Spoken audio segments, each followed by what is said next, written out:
우리 그리스도인들이 신앙생활을 하다가 어려움을 당하게 되는 때가 있습니다. 뭐 가정이 경제적으로 어려움을 당한다든지 아니면 자녀들이 문제가 있다든지 혹은 건강에 문제가 생기든지 뭐 그런 어려움들이 당하게 될 때가 있죠. 그러면 마음속에 자연스럽게 드는 생각이 내가 하나님 앞에 뭔가 부족하고 잘못했기 때문에 하나님께서 이렇게 힘들게 하시는가 보다, 이런 생각이 들지 않을까 생각됩니다. 그리고 그렇게 어려움 당할 때 생각하는 것, 내가 하나님 앞에 잘못한 게 뭘까 하고 생각해 보는 것에 대해 저는 조금 부정적으로 생각하는 면도 있고 또 뭐 긍정적으로 생각하는 면도 있습니다.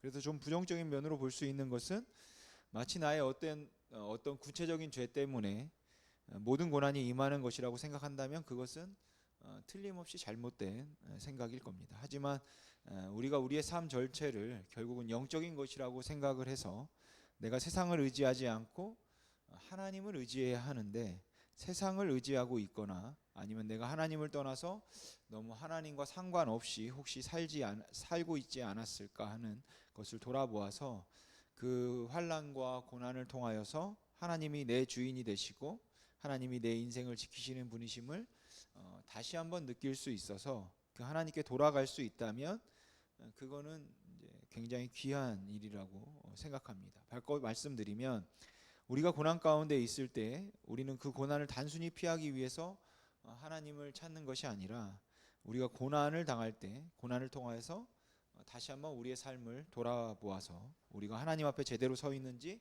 그것을 한번 살펴보고 다시 여호와께 돌아가겠다고 한다면 그건 굉장히 귀한 일이라는 거죠.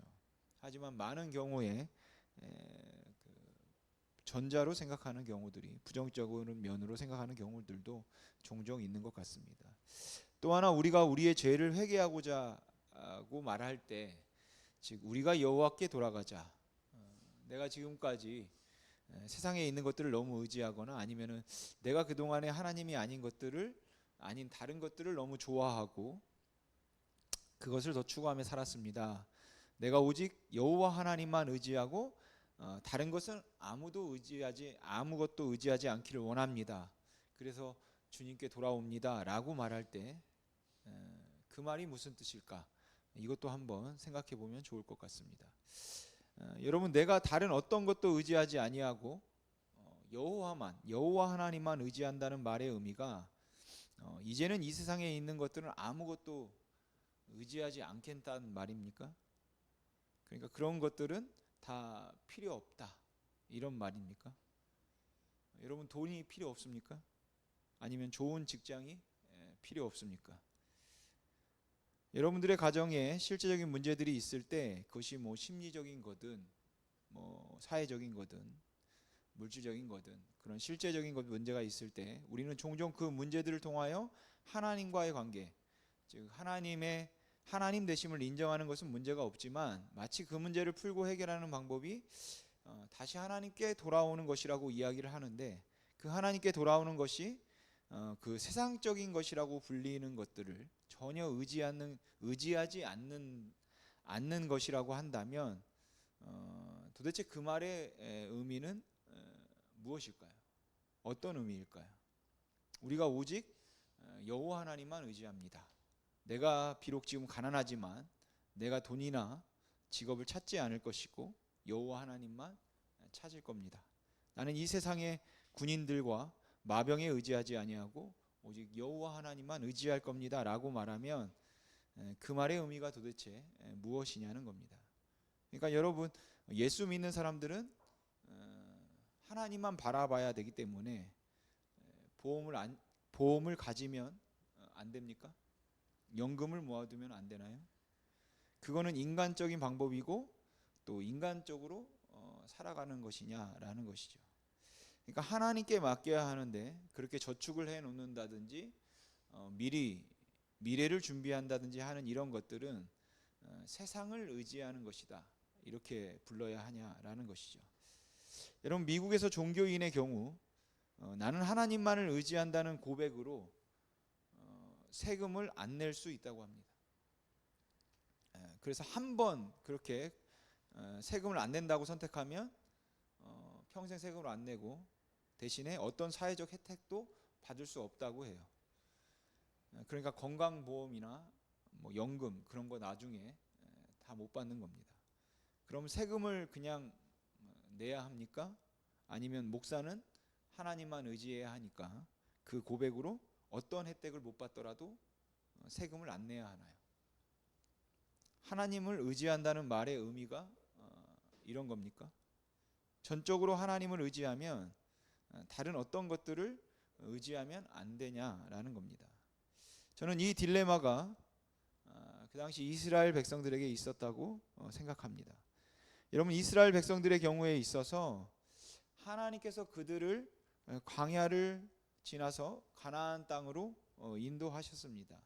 그리고 이 가나안이라고 하는 땅을 하나님께서 젖과 꿀이 흐르는 땅이라고 말씀을 하셨고, 그 젖과 꿀이 흐르는 땅으로 이스라엘 백성들을 인도하셨다고 말했지만, 사실 뭐 광야에 비한다면 조금 비옥한 땅이었는지는 몰라도 이스라엘 백성들이 보기에 가나안이 애굽보다 더 기름진 땅은 아니었을 것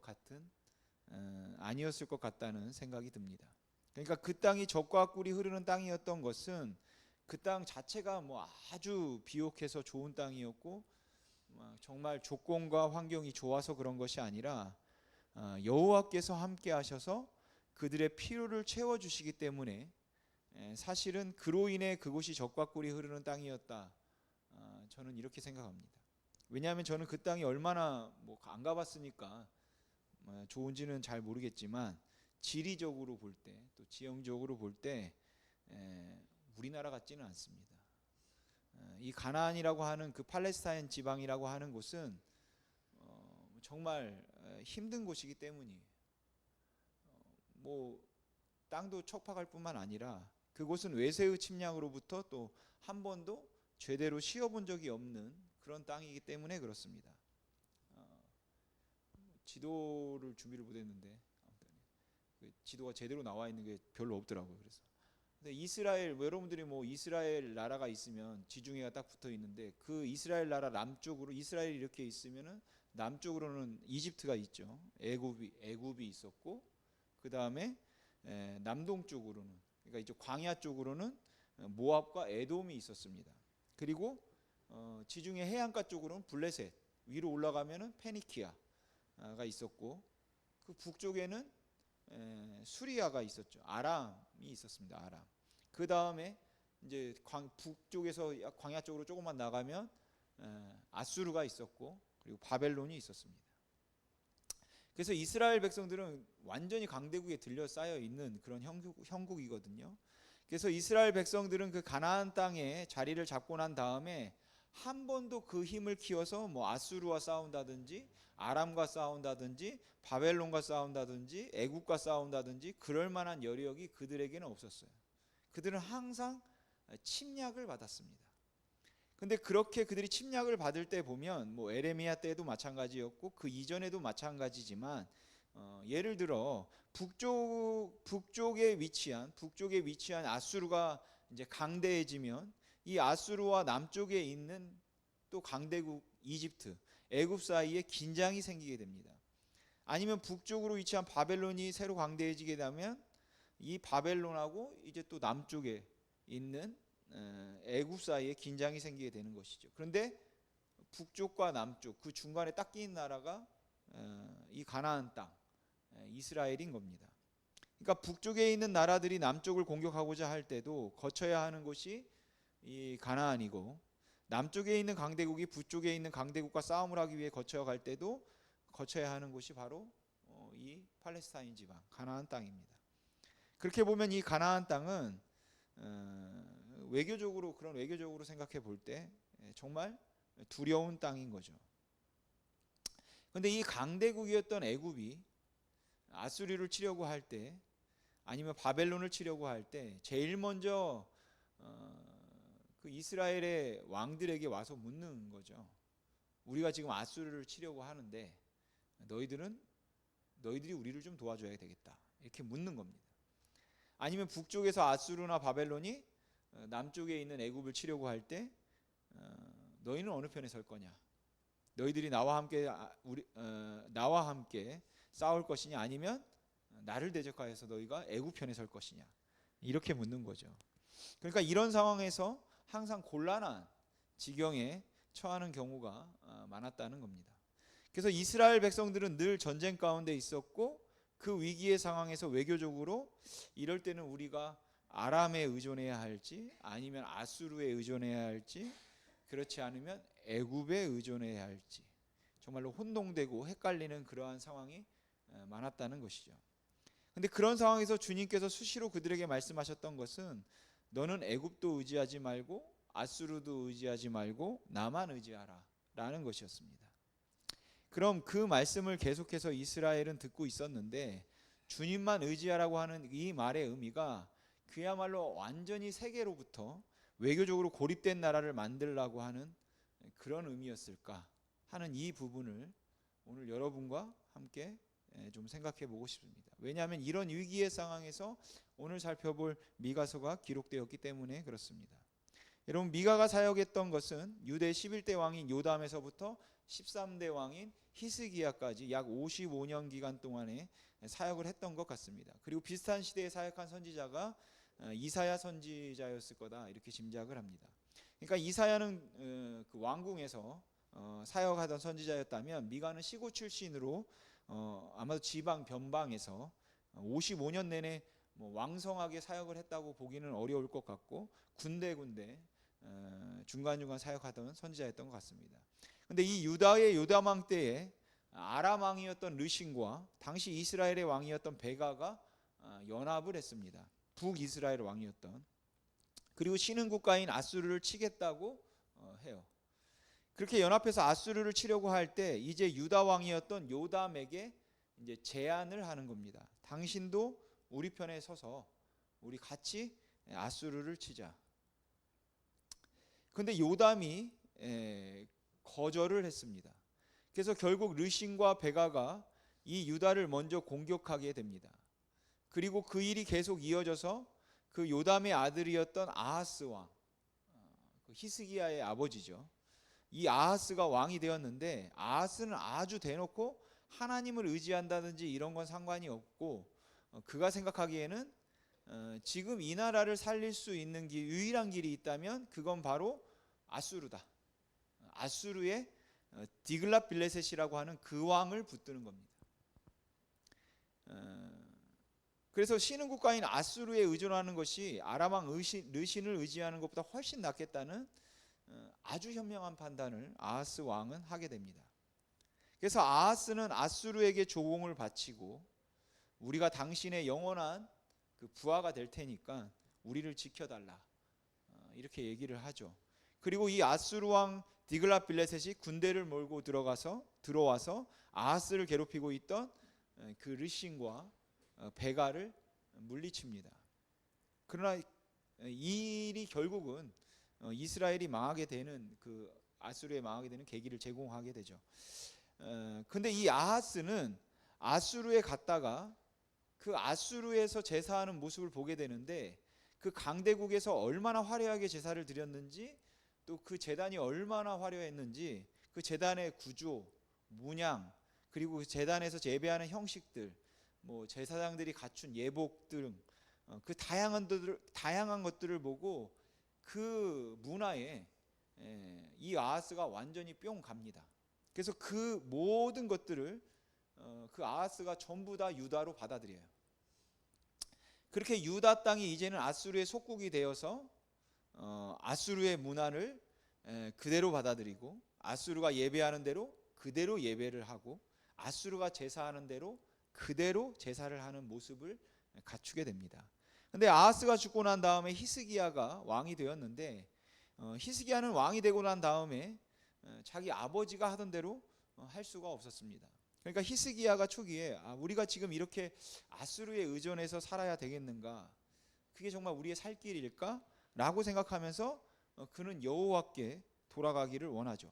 그래서 히스기야가 했던 일이 무엇이냐면 이스라엘 민족 안에 개혁을 일으킵니다. 근데 열왕기서를 보면 그 개혁을 완벽하게 하지는 않았던 것 같아요. 아버지가 만들어 놓았던 그 상당들을 제거하긴 하는데 다 제거하지 않았던 것 같고, 제거하지는 않았던 것 같고, 또한 그 제사 드리는 방법들을 다 고치지는 않았던 것 같습니다. 그러나 상당히 훌륭한 개혁을 하게 되죠. 근데 그 개혁을 하면서 히스기야는 이제 개혁을 하면서 어떻게 아수르를 의존 안 하는 거니까 아수르를 버리는 겁니다. 그럼 그렇게 아수르를 버리면 아수르가 예 알겠습니다 하고 가만히 있겠습니까? 그렇지 않죠.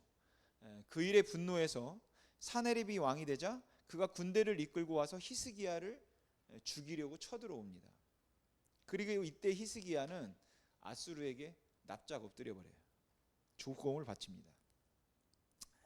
근데 그러고도 그 일이 잘 끝나지가 않고 아수가 계속해서 예루살렘까지 올라오고 거기서 그치는 것이 아니라 여호와 하나님을 이제 비방하죠. 그러자 그때 이 히스기야는 하나님께 이제 그때 기도합니다. 그리고 그렇게 하나님을 의지함으로 이사야를 통해 그 어려움 가운데 이길 수 있게 되죠. 이처럼 히스기야는 아수를 의지하지 아니하고 하나님을 의지하면 하나님께서 우리를 지키신다는 것을 이제 경험하게 됩니다. 하지만 히스기야 말년을 보면 그는 이제 아수르 다음에 나오는 신흥 국가인 바벨론, 이 바벨론을 좀 더 이제 의지하기 시작해요. 그러면서 결국 이 유다는 바벨론에 의해서 멸망하게 되죠. 그러니까 아하스 왕 때 그리고 히스기야 왕 때 그러한 상태를 보면서 이제 하나님만을 의지하자고 이 미가라고 하는 선지자가 나와서 외치고 있는 겁니다. 근데 이 미가서를 보면 미가서 내용 가운데 굉장히 많은 내용들이 하나님 앞에서 이스라엘이라고 하는 이제 그 이스라엘을 피고로 두고 지금 미가라고 하는 선지자가 검사 역할을 하는 거죠. 그래서 검사로 고발을 하고 있는, 그러니까 이들은 하나님을 온전히 섬기지 않은 자들입니다. 이들은 오히려 세속적으로 하나님보다 세상을 더 의지하고 세상을 더 섬겼던 사람들이고 세상을 따라서 살았던 사람들입니다 라고 지적하고 있는 그러한 모습들을 볼 수 있습니다. 그런데 사실 그런 강대국들 사이에 둘러싸여서 그런 항상 긴장이 있는 상황에서 어떻게 생각하면 외교적으로 볼 때 이스라엘 백성들은 뭐 어느 쪽으로 기우는 것은 어쩔 수 없는 상황입니다. 어딘가 의존하지 않고는 안 될 만큼 그렇게 절박한 상황이라는 거죠. 그런데 이 이스라엘의 역사를 보면 그 가나안 땅에 있었던 이스라엘 백성이 하나님을 의지하면 살았고 하나님을 떠나면 죽었다는 거예요. 아무리 그 주변에 있는 나라들이 강하고 난리를 쳐도 하나님 앞에 바로 서 있을 때는 하나님께서 그 민족을 지켜주셔서 기적을 행하기도 하시고 온갖 이적을 통해서 그 민족을 살려주셨습니다. 반대로 그 백성이 넘어지고 쓰러질 때는 하나님을 의지하지 않았을 때라는 거죠. 그런데 하나님 의지하지 않았을 때 하나님께서 그 민족이 어려움을 당하게 만드시고 그 민족이 재앙 가운데 있도록 만드셨다면 이 하나님을 의지한다는 말은 도대체 무엇일까요? 지금 아하스 왕 때 미가 선지자가 우리가 오직 하나님만 의지하자, 아니면 히스기야 왕에게 더 이상 바벨론 의지하지 말고 하나님 의지합시다 라고 외쳤다면 그가 하나님만 의지하자고 외쳤을 때 그 말의 의미가 도대체 무엇이었을까요? 여러분, 아수르 무시해도 됩니까? 바벨론 무시해도 됩니까? 그런 것들은 다 무시하고 그냥 하나님만 바라보면 되는 겁니까? 이 말은 지금으로 말하면 우리들에게 돈 보지 말라는 말과 같은 겁니다. 돈 보지 말고 하나님 봐라. 이게 쉽습니까? 그렇게 됩니까, 여러분? 정말 하나님만 볼 수 있습니까? 지금 그 말과 마찬가지인데, 그래서 그 말의 의미가 무엇일까를 오늘 여러분과 함께 생각해 보려고 합니다. 먼저 유다의 어떤 죄가 하나님의 심판을 불렀을까? 유다의 어떤 죄가 하나님의 심판을 불렀을까 하는 것부터 좀 생각을 하면 좋을 것 같아요. 그래서 하나님의 심판에 대한 경고를 하게 하고 유다에게 마지막 판결을 내리면서 그가 범죄했다는 것을 고발하게 만드는 그 죄가 무엇이었을까 하는 것을 저희가 보려면 미가가 보고 있는 하나님의 백성들이 떠났을 때 그 현상이 무엇인가, 그 미가가 보고 있는 그것을 우리가 보면 알 수 있을 것 같습니다. 거기에 대해서 두 가지를 이야기하고 있다고 생각을 하는데, 이스라엘 백성들이 하나님을 떠나게 되면 나타나는 아주 전형적인 현상 하나가 있다면 무엇인가 하면, 모든 종교적인 행위가 다 형식적이 되는 겁니다. 예배도 그대로 하고 기도도 그대로 하지만, 그런데 그 예배와 기도가 다 형식적인 거죠. 정말로 하나님의 은혜에 대한 감동과 그 하나님 되심을 인정할 수 있는 그 마음에서부터 우러나오는 예배가 되지 않으면 이제 그것은 형식이 되는데, 그래서 예배와 기도가 형식이 되고 이제 뭐 제사가 형식이 되기 시작하는데, 그러면 이어서 나타나는 두드러지는 현상은 무엇이냐면 바로 종교 지도자들의 타락입니다. 우리 같이 미가서 3장 11절 말씀 우리 같이 한번 읽어보겠습니다. 시작. 우두머리들은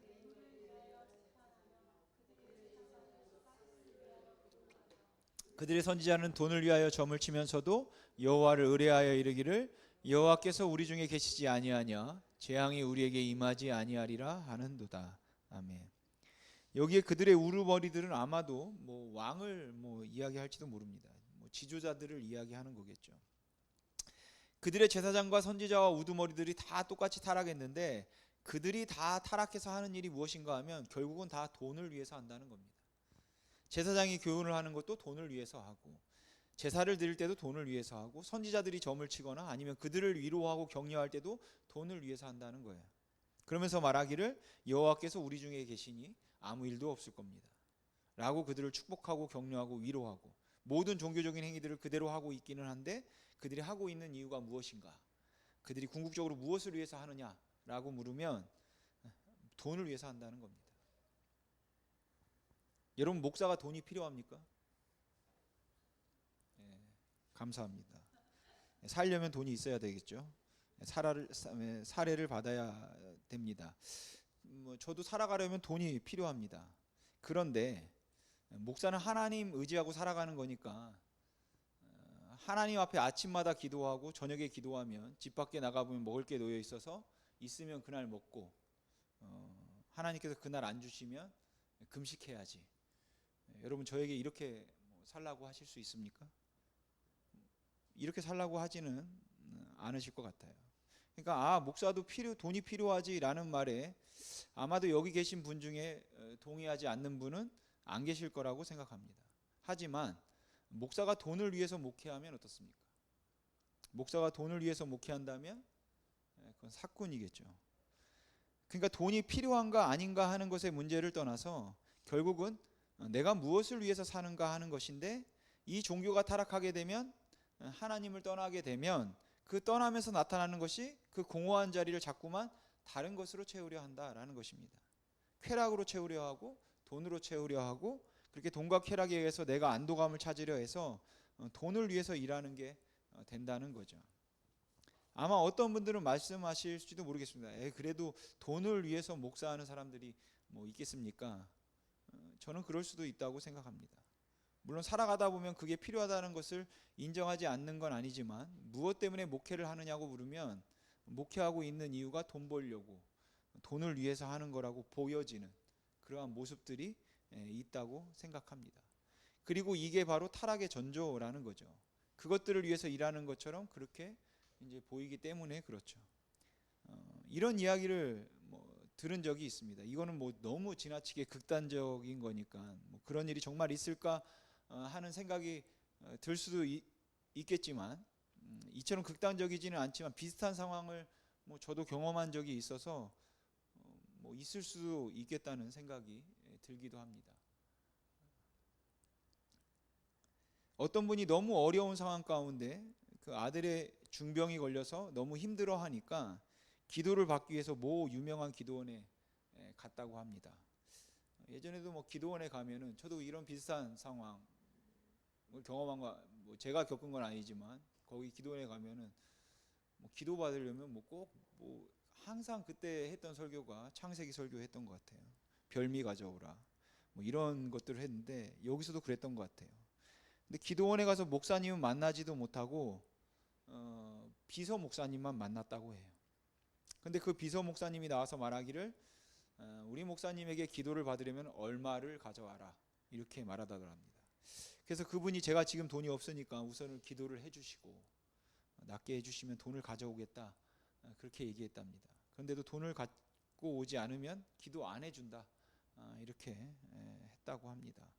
그리고 결국은 그 아들이 죽었다고 해요. 물론 저는 기도 안 해줬기 때문에 죽었다고 뭐 생각하지는 않습니다. 그러나 그분의 입장에서는 어떻겠습니까? 정말 분노가 일지 않겠습니까? 그러면서 그 아들을 잃은 분이 하시는 이야기가 솔직히 세상 사람들이 보기에 목회하는 사람들 아니면 뭐 이런 축기, 뭐 치유, 사역하는 사람들 그거 다 돈 때문에 하는 거 아닙니까? 그러니까 이게 다 돈을 위해서 하고 있다 이렇게 말하는 것이죠. 그렇게 말하면 우리는 그 앞에서 부끄러움을 느껴야 되는데 그게 왜 그렇게 되었는가를 생각할 때 미가서가 얘기하고 있는 그 답 중에 하나가 무엇인가 하면 그게 다 영적으로 메말라서 그렇다는 겁니다. 하나님 떠나 있기 때문에 그렇다는 거죠. 이러면 하나님을 떠난 증거가 무엇으로 나타나는가? 하나님이 계신 자리를 자꾸 다른 것으로 채우려고 한다는 겁니다. 저는 여러분들이 사업을 하면서 사업이 어려워져서 아니면 어떤 문제들 앞에서 뭐 돈이 필요해서 하나님 앞에 그 돈을 달라고 기도하거나 아니면 그 돈이 필요해서 은혜 가서 대출을 받으려고 하는 것이 하나님을 의지하지 않고 세상 의지하고 있는 방법이라고 생각하지 않습니다. 그렇게 하셔야 합니다. 대출이 필요하면 은행 가서 대출을 받으시고 누군가의 도움이 필요하다면 가서 도움을 청하십시오. 그러니까 너희가 하나님을 의지하지 아니하고 세상을 의지한다고 말씀할 때 그 말씀을 하는 의도는 무엇인가 하면 그런 거 다 필요 없고 그냥 하나님이 하늘에서 내려주시는 것 가지고 살라는 이야기가 아니라 거기서 말하는 것은 내가 나를 위하여 하나님을 위하여 살지 않고 있다라는 것이죠. 돈을 위해서 살고 있다는 겁니다. 그리고 우리도 그렇게 될 수 있는 가능성이 있다는 것을 인정해야 한다라는 것이에요. 그래서 하나님 앞에 두려운 마음으로 우리가 우리 자신을 살펴보지 않으면 우리도 모르는 사이에 나는 그렇지 않을 거라고 생각을 했는데 어느새 보니까 내가 사꾼이 되어 있더라. 이런 이야기 우리가 쉽게 들을 수 있다라는 것이죠. 오늘 이 미가 선지자가 당시 타락한 그 민족을 보면서 대표적으로 말하고 있는 것이 제사장은 삭을 위하여 교훈하고 선지자는 그 돈을 위하여 점을 쳐준다. 그 이야기를 하고 있는 겁니다. 저는 여러분들이 교회 생활을 하면서 신앙 생활을 하면서 정말 하나님을 내가 떠났는가 하는 것을 경계할 수 있을 때가 언제인가 하면 내가 종교적으로 자꾸 형식적이 되어간다. 내가 자꾸 형식적으로 이걸 지금 하고 있다 생각될 때입니다. 여기에 선지자나 제사장은 그게 형식적으로 되어가고 그 안에서 주의 소명과 은혜를 놓치기 시작하면 거의 틀림없이 엉뚱한 것을 위해서 일하게 됩니다. 차라리 이거라도 내가 갖는 게 낫겠다 하는 생각을 하기 쉽다는 거죠. 물론 교인들은 그렇지 않겠지만 일반 생활 가운데서도 우리가 얼마나 영적으로 깨어 있는가 하는 것, 그래서 내가 정말 모든 삶 가운데 하나님의 주되심을 인정하고 그 하나님과 동행하려고 하고 하나님을 경험하려고 하고 그 하나님 앞에서 몸부림을 치고 정말 하나님 앞에서 내 영혼이 메마르거나 시들지 않기 위해서 내가 애를 쓰고 있는가, 아니면 이미 벌써 1년이 지나고 2년이 되도록 그냥 딱딱하게 굳어버렸는데도 아무런 감동이나 아무런 느낌도 없이 그냥 형식적으로 이것을 하고 있는가. 그렇게 형식에 익숙해지면, 그래서 우리가 영적으로 민감해지지 않으면 그것은 이제 타락하기 쉬운 겁니다. 두 번째로 여기 미가서에서 또 하나 중요한 하나님을 떠났다 하고 보여주고 있는 것은 무엇인가 하면 물론 이게 첫 번째 것과 관계가 있긴 한데 바로 도덕적인 불감증, 무감각입니다. 악한 사람, 약한 사람들과 가난한 사람들을 대하는 것이 무정하거나 아니면은 돈을 위해서 에바를 속이고 저울추를 속여서라도 돈을 버는 거죠. 아니면 다른 사람들이 가지고 있는 걸 빼앗으려고 하는 그러한 일들. 또 우리가 도덕적으로 청결하지 못해서 세상에 있는 쾌락을 추구하며 살아가거나 아니면 이 세상에서 우리를 그냥 잠시 만족시켜 줄 것들에 우리가 마음이 빼앗기기 시작하는데, 그렇게 우리가 쾌락을 추구하고 살아가고 있음에도 불구하고 감각이 없어지면 그건 하나님을 떠난 겁니다. 우리 같이 미가서 6장 6절에서 8절 말씀 우리 같이 한번 읽어보겠습니다. 시작. 내가 무엇을 가지고 여호와 앞에 나아가며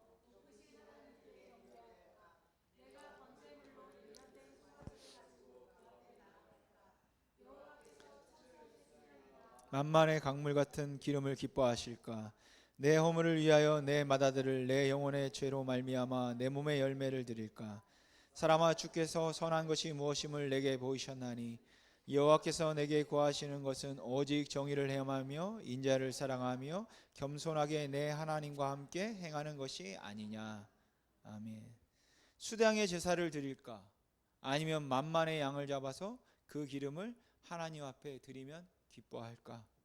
이러한 종교적인 행위를 통하여서 내가 가지고 있는 비도덕성을 합리화시키려고 할 때 주님이 하시는 말씀은, 하나님께서는 너에게 원하신 게 뭐냐? 하나님께서 너에게 원하신 게 뭐냐? 다른 거 아니지 않냐? 선을 행하라고 말씀하시지 않으시느냐? 겸손하고 인자를 사랑하고 말씀하셨고 정의를 행하라고 말씀하지 않으셨냐라는 겁니다. 그러니까 우리가 정말 하나님 앞에 우리의 영성이 깨어 있고 우리의 영이 살아 있으면 우리는 그 죄가 우리를 못 견디게 괴롭히게 만들어야 된다라고 생각합니다. 남의 것을 빼앗으면 견딜 수 없어야 하는 겁니다. 내가 그냥 거짓을 말하고 난 다음에는 그 거짓 때문에 막 괴로워져야 한다는 거예요. 그 전에는 그냥 슬쩍 했습니다. 그냥 대충 내가 이렇게 해도 누가 뭐 알겠냐? 라고 했는데, 그렇게 대충 속여서 취할 수 있고 저울추를 적당히 속여서 다른 사람들의 것을 탈취할 수 있었는데, 근데 하나님 앞에 바로 서기 시작하면 그 다음부터는 그걸 못하는 것이죠. 하지 말아야 되는 것이에요. 그런데 그런 것들이 아무렇지 않게 행해지고 있다면, 그리고 내가 그것들에 별로 그렇게 가책을 느끼지 않고 있다면, 그것은 바로 하나님을 떠난 것이죠. 이렇게 미가서가 이스라엘 백성들이 지금 하나님을 떠나 있다, 그래서 하나님께서 그들을 심판하실 것이다 라고 이야기를 하고 있는데, 그런데 이 미가서의 결론은 그게 아닙니다. 사실 미가서의 결론은 오늘 본문 말씀이에요. 마지막에 나오는 그 7장 18절 19절 말씀입니다. 우리 다시 한번 같이 읽어보겠습니다. 시작. 주와 같은 신이 어디 있으리까?